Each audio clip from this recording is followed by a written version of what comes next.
Namaskar, Joy Hind. So today I have come here with a new topic, with a new lesson. So today we are gonna discuss about a special topic. Those is related our TET exam. So those are TET aspirant. I hope this class gonna be special for you. So where is my tester? Where is my marker pen? Aspirants. So those are TET aspirants. I hope this class will be very helpful for you. So without any further delay, let's get started the class. So আজকের যে ক্লাসটা friends, টেটের যে প্রথম সিলেবাসের যে প্রথম যে চ্যাপ্টারটা বা প্রথম যে টপিকটা সেটাই হচ্ছে কনকর্ড। ইভেন কনকর্ড আমি যখন টেট এক্সাম দিয়েছিলাম তখন আসলে কনকর্ড সম্পর্কে আমার এতটা ধারণা ছিল না, what was the concord and what is the concord. So day by day I learned it and I gathered the knowledge about the concord. So আসলেও কনকর্ডের যে ব্যাপারটা এটা এমন কিছু নয়, ভার্ব আর সাবজেক্ট ইজ ইকুয়াল টু একটা কনকর্ড। ভার্ব এবং সাবজেক্টের মধ্যে যে সম্পর্ক এটাকেই বলে কনকর্ড। মানে আমরা স্পোকেনের ক্লাসে আমি সবসময় বলি, দেখুন স্পোকেনের 6 মাসের একটা ক্লাস নিয়ে নিন। 6 মাসের একটা ক্লাস স্পোকেনের হওয়ার পর you can able to understand better grammar class. So 6 মাসের একটা স্পোকেন ক্লাস নেওয়ার পর বা তারপর গ্রামারে যখন হাত দিবে আপনি বা তুমি যখন গ্রামারে হাত দিবে, গ্রামারে যখন ঢুকবে তখন everything's will be very easy for you. So concord আসলে মানে কি? কনকর্ড মানে হচ্ছে সাবজেক্ট প্লাস ভার্বের একটা এগ্রিমেন্ট, এটাকেই কনকর্ড বলে। Subject plus verb plus agreement, এটাকে সম্পূর্ণটা মিলিয়ে টেটের যে প্রথম যে চ্যাপ্টারটা বা প্রথম যে টপিকটা সেটা হলো কনকর্ড। এখান থেকে 2-1 মার্ক ক্যারি করে। সো এটা এমন কোনো ব্যাপার নয় একটা ক্লাস শেষ করতে কনকর্ড বোঝাতে গেলে 1 ঘন্টার ক্লাস হবে। সো 1 ঘন্টার ক্লাস আমি আজকে শুধু 2-3টা রুলস নিয়ে আলোচনা করব এবং ডে বাই ডে প্রত্যেক দিন 2-3টা করে রুলস, 8-10টা রুলস রয়েছে। If you learn 8 or 10 rules then we can answer this questions on my exam, on your exam. So প্রথম যে রুলটা দেখো, প্রথম রুল হচ্ছে, আমি বলি প্রথম রুল এটা আমি দুভাগ করে নিচ্ছি। এই রুলটা একটা ইম্পর্টেন্ট রুল, এটা একটু টাফ রুল। টাফ রুল বলতে টাফ কিচ্ছু নয়, এই রুলটা আমি একটু পরে, এই পোর্শনটা আমি একটু পরে ডিসকাশন করছি। এখানে যে দেখো, এখানের আমরা যখন এক্সাম্পল দেব, when we learn anything with example, then everything's are very easy for understanding us. আমাদের বুঝতে সবচেয়ে সহজ হয় যখন আমরা কোনো কিছু একদম এক্সাম্পল সহকারে শিখি, তখন আমাদের কাছে ব্যাপারটা খুব ইজি হয়। এবার subject plus verb plus agreement বা subject plus verb plus concord, আসলে এক জিনিসটা কি? জিনিসটা হলো দেখো, এখানে দে হলো সাবজেক্ট, দে হলো একটি প্রোনাউন, যাকে প্রোনাউন বলা যায় বা সাবজেক্টও বলা যায়। এখানে দে আর হ্যাপি, এখানে সাবজেক্ট হলো দে আর আরটা হলো ভার্ব। তাহলে এখানে দে আর এর জায়গায় আমি দে ইজ বসাতে পারবো না, দে এমও বসাতে পারবো না। সো এই যে ব্যাপারটা আমি যেহেতু জানি, আমার এটা যদিও খুব সহজ, তবে সহজ থেকেই আমাদের কঠিনে উঠতে হবে। আমি যদি সেটা না দেখিয়ে ভিতরের যে পোর্শনগুলো দেখিয়ে দিই তাহলে তোমরা আসলে বুঝতে পারবে না। আসলে I did not have much knowledge about Concord. I learned it after my TET exam. আমার TET এক্সামের পর আমি বুঝেছি। So it's too easy if you understand that deeply. একটু যদি গভীরভাবে বুঝো, 8-10টা রুলস রয়েছে, 8-10টা রুলসের মধ্যেই আশা করি পরীক্ষাতে চলে আসবে। So he is a good boy, এখানে হি হচ্ছে সাবজেক্ট, ইজ হচ্ছে verb. He is a good boy. এই যে হির সাথে ইজ বসেছে, এই হির সাথে আর বসেনি, এমও বসেনি।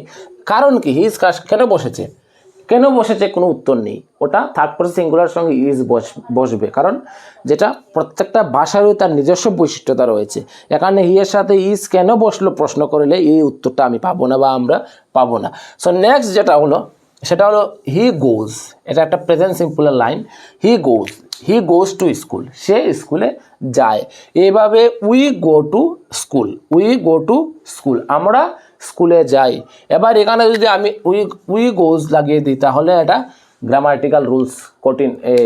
আমরা যে স্পোকেনের ক্লাসগুলো করছি বা আমরা যে গ্রামারের আগের যে ক্লাসগুলো করেছি তাতে আমরা ভালো করে বুঝিয়ে দিয়েছি যে কার সাথে গোজ যায়, কার সাথে উই যায়, উই সাথে কী যায়। এখানে এই গোটা হলো ভার্বের B1 রূপ বা B1 বেস ফর্ম, যেটা তা উই গো টু স্কুল। এইভাবে দে, এখানে উইটা চেঞ্জ করো, দে গো টু স্কুল হবে, আই গো টু স্কুল হবে, তারপর ইউ গো টু স্কুল হবে, শুধু থার্ড পারসন সিঙ্গুলারের ক্ষেত্রে গোজ টু স্কুল হবে। তো এগুলো তো আসলে খুব সহজ, কিন্তু পরীক্ষায় কি আমাকে ওগুলা দেবে?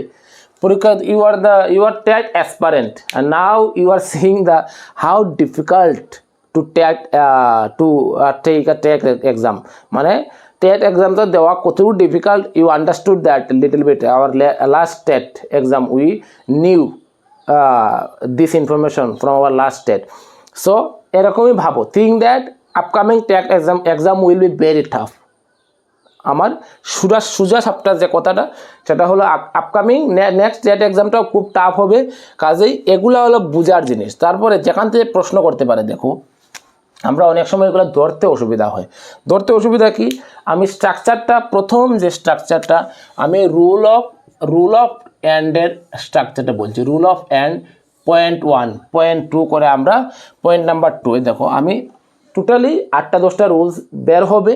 তার মধ্যে আমি প্রথম রুল অফ অ্যান্ডের একটা রূপ হলো পয়েন্ট 1 পয়েন্ট 2। আমি দুটা রুলস আজকের এক ভিডিওতে বুঝাবো, কারণ একটা ভিডিওতে দুটা ক্লাস সবগুলা ক্লাস করানো আমার পক্ষে সম্ভব নয়, আর তোমাদের পক্ষে বোঝাটা সম্ভব নয়। কাজেই প্রথম যে সেন্টেন্সটা রয়েছে দেখো, Mita and Nita are coming. এবার এখানে কি বোঝা যাচ্ছে, মিতা অ্যান্ড নিতা কি সিঙ্গুলার না প্লুরাল না? তো কনকর্ডের আরেকটা বিষয় হলো, আমি আরেকটা জিনিস বলে রাখি, এই কনকর্ডের বেলায় একটা সূত্র বলতে কি একটা কথা রয়েছে, এটা রুলস একটাও রয়েছে, এসএসপিপি কি সাবজেক্ট সিঙ্গুলার হলে ভার্ব সিঙ্গুলার হবে, সাবজেক্ট প্লুরাল হলে ভার্ব প্লুরাল হবে, এটাই ব্যাপার। তো আমি এন এর প্রথম যে এন দিয়ে rule of and point number 1, rule of and point number 1 ভালো করে মাথায় ঢুকো। আমারও মাথায় ঢুকতে একটু সময় লেগেছে, it take some times to install to your brain. So এটাকে একটু ইনস্টল করতে একটু সময় লাগে, কারণ এখানে একটু পুচ রয়েছে। তো এটাকে দিয়ে আমাদের খেলতে হবে পুরো কনকর্ডের ক্লাসটা। কি কনকর্ডের ক্লাসটা বলছে কি, Mita and Nita dash coming, এখানে আমি আর আগে বসিয়ে দিয়েছি, এখানে আর এবং ইজ দেওয়া থাকতে পারে। এবার অ্যান্ড দিয়ে কিভাবে কি হয় এটা খাতাতে লিখে নাও। আমি বলছি, আমি সূত্রটা লিখে দেব, স্ক্রিনে চলে আসবে এই যে এটার সূত্রটা, এটা এই যে অ্যান্ড দিয়ে কিভাবে হবে, এটা কেন হবে, কিভাবে হবে আমি বলছি। প্রত্যেকটা সূত্র 8টা 10টা সূত্র থাকবে, 8টা 10টা ফ্যাক্ট থাকবে। এই 8টা 10টা ফ্যাক্ট তোমার মনে রাখলেই সব কিছু ক্লিয়ার হয়ে যাবে।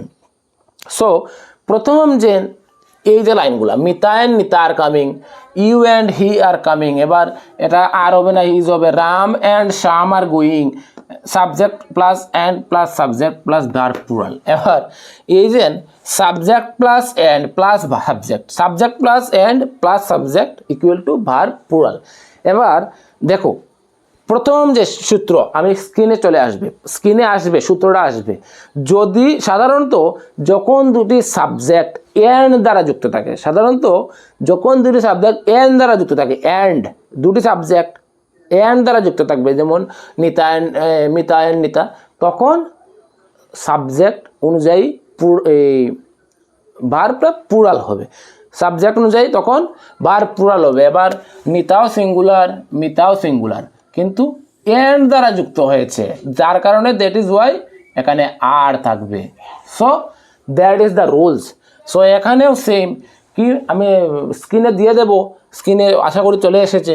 You and he are rich, এখানে ইউ অ্যান্ড হি, আমরা হিটা তারপরে সিঙ্গুলার, হির জন্য আমরা কি লিখতে পারি, এখানে যেহেতু এন্ড দ্বারা যুক্ত হয়েছে সেহেতু এখানে আমার আরই হবে। তার 3 নম্বর সেন্টেন্স কি বলছে, Ram and Shyam are going. এবার রাম অ্যান্ড শ্যাম দুটো ব্যক্তির নাম, এখানে ইজ হওয়ার কথা ছিল শ্যাম, আমি এভাবে মাথাতে প্রশ্ন আসতে পারে না, সেটা আসবে না, সেটা গ্রামাটিক্যাল রুলস অনুযায়ী আর কঠিন, আর সুইটেবল না, এখানে গ্রামাটিক্যাল রুলস অনুযায়ী আর আসবে, আর এখানে ইজ আসবে না, কারণ সূত্রই বলে দিচ্ছে আমাকে যে যদি দুটি সাবজেক্ট এন্ড দ্বারা যুক্ত হয় তাহলে ভার্ব হবে প্লুরাল। এটাই হলো মেইন। এই দেখো এটাই হলো subject plus and plus subject verb plural. এই কয়েকটা জিনিস রেখে দিলেই আমার পয়েন্ট নাম্বার 1 আমার কমপ্লিট হয়ে। তারপর আসছি আমি পয়েন্ট নাম্বার 2তে। পয়েন্ট নাম্বার 2 কি বলছে? পয়েন্ট নাম্বার 2 সূত্র কি? পয়েন্ট 2 সূত্র কি দেখো, যখন দুটি নাউন এন্ড দ্বারা যুক্ত থাকে কিন্তু বাক্যটি থেকে একটি মাত্র ব্যক্তি বা বস্তুর ভাব প্রকাশ পায় তখন আমরা সিঙ্গুলার ভার্ব ইউজ করব বা সিঙ্গুলার ভার্ব ইউজ করি। কি বলছে? বলছেটা কি বলছে, যদি দুটা সাবজেক্ট এন্ড দ্বারা যুক্ত হয়, আগে আমরা কি পড়েছিলাম, যদি দুটি সাবজেক্ট এন্ড দ্বারা যুক্ত হয় তাহলে কি হবে? যদি দুটি সাবজেক্ট এন্ড দ্বারা যুক্ত হয় তাহলে ভার্ব প্লুরাল হবে। কিন্তু এখানে এসে একটু আবার প্যাচ লাগিয়ে দিল। কি বললো সূত্রটা কি বললো? সূত্র বললো, যখন দুটি সাবজেক্ট এন্ড দ্বারা যুক্ত হবে কিন্তু যদি দুটি সাবজেক্টের এই বাক্যটি থেকে যুক্ত হয়ে থাকে কিন্তু বাক্যটি থেকে একটি মাত্র ব্যক্তি বা বস্তুর একটি মাত্র ব্যক্তি বা বস্তুর ভাব প্রকাশ পায় তখন আমরা সিঙ্গুলার ভার্ব ব্যবহার করি। এবার example, we have to learn with examples. When we will learn anything with examples, then it's too easy to understand anything. Then it's too easy to put in your mind everything. যখন তুমি কিছু এক্সাম্পলের সহকারে শিখবে তখন তোমার মাথাতে রাখতে এগুলো একটু সহজ হয়। It's too easy to install to your brain, to your brain's memory, to your file, brains file, মাথার যে ফাইলগুলো রয়েছে আমাদের, তো এটা তো একটা আনলেস জিবি, মাথা কিন্তু কোনো জিবি টিবি নেই। আর তুমি যতটুকু পড়বে, as much as you can study and how much you will install that, and your brain will take automatically and your brain captures it automatically. So তোমার ব্রেনকে তুমি পড়াশোনায় যেভাবে দেবে তোমার ব্রেন এভাবে নেবে। তো সহজ থেকে সহজ উপায় যেটা দেখো, the headmaster and secretary of our school, এখানে অ্যান্ড দিয়ে যুক্ত হয়েছে। আগের স্ট্রাকচারে আমার বলে দিয়েছে যে অ্যান্ড দ্বারা যুক্ত হলে দুটি সাবজেক্ট যদি অ্যান্ড দ্বারা যুক্ত হয় তাহলে আমার ভার্ব প্লুরাল হবে। কিন্তু আসলে তো আমার এখানে তো আমার দুটি subject, the headmaster and secretary of our school is coming কেন হলো? Is entering the classroom. কারণ একটা জিনিস ভালো করে লক্ষ্য করে দেখো, দ্য হেডমাস্টার অ্যান্ড সেক্রেটারি, এখানে কিন্তু দ্য হেডমাস্টারের সঙ্গে সেক্রেটারি একটা মিল রয়েছে। কি বলছে সেন্টেন্সটা? এটা একটা উত্তর দিচ্ছে যে the headmaster and secretary of our school, আমাদের স্কুলের যে হেডমাস্টার তিনি ওই সেক্রেটারি। কাজেই এখানে দুজন ব্যক্তি, there are no two person, there are one person. The headmaster and secretary, they are one person. এখানে কোনো other, they are not two person, তারা কিন্তু দুজন মানুষ নয়। The headmaster and secretary of our school is entering the classroom. এখানে ওই যে বললাম সূত্র কি লেখা এসেছিল, যখন দুটি নাউন অ্যান্ড দ্বারা যুক্ত থাকে কিন্তু বাক্যটি থেকে একটি মাত্র ব্যক্তি বা বস্তুর ভাব প্রকাশ পায় তখন আমরা তার সিঙ্গুলার ভার্ব ইউজ করি। এখানে দুটা সাবজেক্ট হতে পারে কিন্তু মানুষ একজন, ব্যক্তি একজন, ওই ব্যক্তি একজন হওয়ার কারণে সেখানে ইউজ হবে। তাই দুটা রুলস আমাদের একটু ক্লিয়ার হলো। এই দুটা করে প্রত্যেক দিন এগোবো আমরা একদিনে 10টা রুল শিখে নিলাম, মাথাতে কিছু থাকলো না। আর লেখার চেষ্টা করো, ট্রাই টু রাইট ডাউন। মাথাতে এমন একটা জিনিস জানো, লেখার প্র্যাকটিস তোমাকে as much as possible you have to practice writing. As much as possible you have to write, or you have to take down on your notebook, write down on your notebook, otherwise you can't learn. কত পড়ার থেকে যত তুমি লিখবে তোমার brain automatically your brain will take it. Your brain automatically will take it. Don't worry, ব্রেনটাকে শুধু ও যেভাবে চায় সেইভাবে দাও। আর আমরা ব্রেনকে আমাদের পড়াশোনার ব্যাপারটা একটু সাথে কি বলে ওটাকে, আমরা ছোটো বাচ্চাকে যেভাবে ফুড খাওয়াই ওইভাবে আমাদের ব্রেনকে খাওয়াতে হবে। কারণ ব্রেনকে জোর জবরদস্তি কিছু করা যাবে না। ব্রেনের সাথে যেমন বাচ্চারা যেভাবে খেতে চায় একদম চামিচ দিয়ে লেই করে মারা যেভাবে একটা বাচ্চাকে খাওয়ায় পড়াশোনাটা ঠিক সেইভাবে করতে হবে। মনের সাথে একটু ফাইট করতে হবে। মন সবসময় চাইবে না পড়াশোনা করতে, কিন্তু মনকে আবার বোঝাতে হবে। You have to make understand your mind যে please you have to study, otherwise your life will be destroyed. So এখনও কিচ্ছু হয়নি, বয়স যার যতই হোক, 22, 23, 24, 25, 26, 27, 28, everyone has a different time, everyone has a different waqt, everyone has a different moment. So this is your right time. Maybe you may be 30, you may be 35, you may be 40, you may be 45, you may be 50. কারণ জীবন এমন একটা জিনিস, life is a one time offer. এটা এমন একটা জিনিস, এটাকে তুমি যখন ইচ্ছা, যখন খুশি তখন তুমি স্টার্ট করতে পারো, যখন ইচ্ছা তখনই এটাকে তুমি স্টার্ট করতে পারো। সো এখানে কোনো বয়সের নেই যে আমার 40 বছর হয়ে গেছে, I have lost everything. No, you don't need to think about like this যে আই হ্যাভ সব কিছু হারিয়ে দিয়েছি। কারণ হলো a big example, you know Barack Obama, United States president of, he was the president of United States of America, but he became president of United States of America in the age of 45 and took retirement in the age of 55. So he ruled 10 years from 45 to 55. So in the same designation, in the same post, Donald Trump became president of the United States of America in the year of 70, and Joe Biden also above 70, he is now ruling in United States of America. So everyone has a different time. আমি বারবার এটাই বলি, আমার বয়স 26, my age is 26. So if I dedicate myself, if I continue my study, then after before 30 I can get successful definitely. So I am advising you that please try to study, and studying is not a difficult work. এটা এত বড় পরিশ্রম নয়, তবে team work করতে হবে, প্রত্যেকে মিলে টিম ওয়ার্ক করলে অনেক সহজ হবে। সো নেক্সট সেন্টেন্স কি বলছে, the teacher and author dash come. এবার হ্যাভ এজের মধ্যে আমাকে দ্য টিচার অ্যান্ড অথর, আমরা এটার সূত্র অনুযায়ী তো দ্য হেডমাস্টার অ্যান্ড সেক্রেটারি, যিনি হেডমাস্টার তিনি সেক্রেটারি।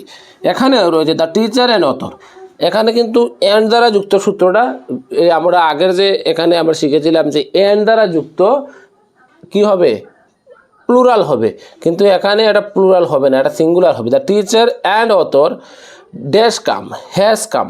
কারণ যিনি টিচার তিনিই কিন্তু অথর, তিনি অথর। এখানে কিন্তু যদি এক্সট্রা করে article the teacher and the author হতো তাহলে এখানে হ্যাভ বসতো, দুটা মানুষ, কিন্তু এখানে একটা মানুষই রয়েছে। So has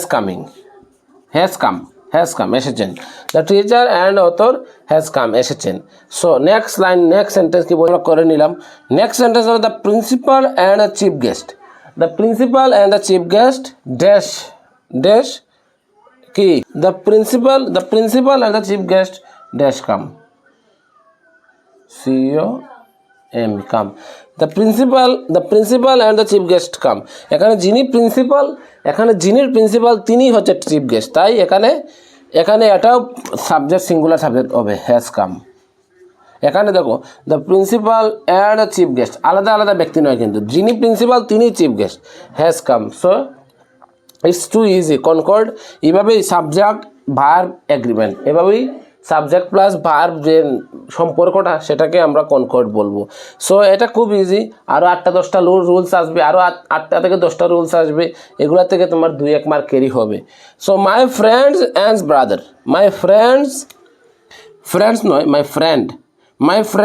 and brother dash coming for me, সে আমার জন্য আসছে। এবার প্রশ্ন হলো brother, my friend and brother, এবার দুজন ব্যক্তি এখানে নয়, কিন্তু একটা সেন্স দিয়ে বুঝতে হবে যে যিনি আমার বন্ধু তিনি আমার ভাইয়ের সমতুল্য, বা ভাই, যিনি ফ্রেন্ড তিনি ভাই, অর্থাৎ my friend and brother dash coming for me, এটা is coming for me. So এখানে আমরা যে দুটা রুলস নিয়ে আলোচনা করলাম, খুব ইজি রুল। এবার এটা দিকে আমরা ঢুকবো। এখানে একটা রুলস ছিল দে আর, এখানে ছিল অ্যান্ডের রুলস, রুল অফ অ্যান্ড। তারপরে এখানে পয়েন্ট নাম্বার 2। এবার আমরা পয়েন্ট নাম্বার 3-তে এগোবো। এটা আমরা পয়েন্ট নাম্বার 1, পয়েন্ট নাম্বার 2 ভালো করে নিয়ে নাও। না বুঝলে একটা ক্লাসে না বুঝলে কিচ্ছু এখানে ভয় পাওয়ার দরকার নেই। You don't need to be afraid, you don't need to be scare. কারণ হলো এখন ভিতরে আবার আমরা এগুলো প্র্যাকটিস করব এবং নতুন জিনিস শেখার চেষ্টা করব। সো আজকে এই পর্যন্তই। জয় হিন্দ, দেখা হবে অন্য কোনো ভিডিওতে।